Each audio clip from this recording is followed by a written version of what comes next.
Hello, hello again mga kaplantita. So, ito at ngayon yung ating sili na namumunga na. Happy naman kami dahil gusto talaga namin yung sili. Alam niyo naman mga Pilipino mahilig sa sili. So, ayan. Meron tayo ditong sili na light green yung kulay niya pero nagiging orange tapos nagiging red siya pagka nahihinog na.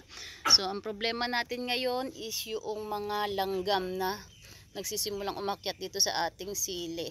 Ayoko naman siyang sprayin na katulad ng dati nung napanood ko dun sa dito din sa YouTube na sabi sprayin daw ng suka at saka ng dishwashing liquid.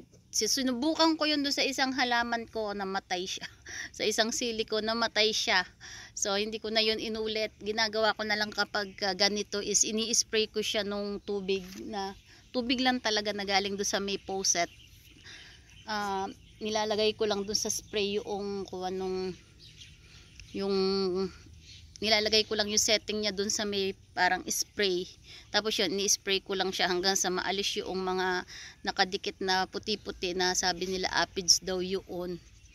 And yun, nahayaan ko lang ganon. So every time na magdidilig ako, pa-spray ginagawa ko para noon maalis yung aphids. And then pag wala na yung aphids, umaalis din yung mga langgam. Kaya lang, pagbalik ng aphids, balik din uli yung mga langgam. So ayan.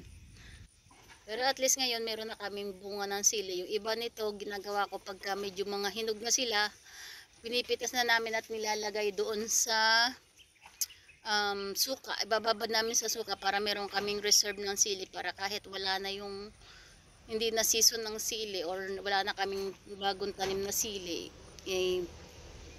o wala kaming napatubo na sili, meron pa kami naka-reserve doon.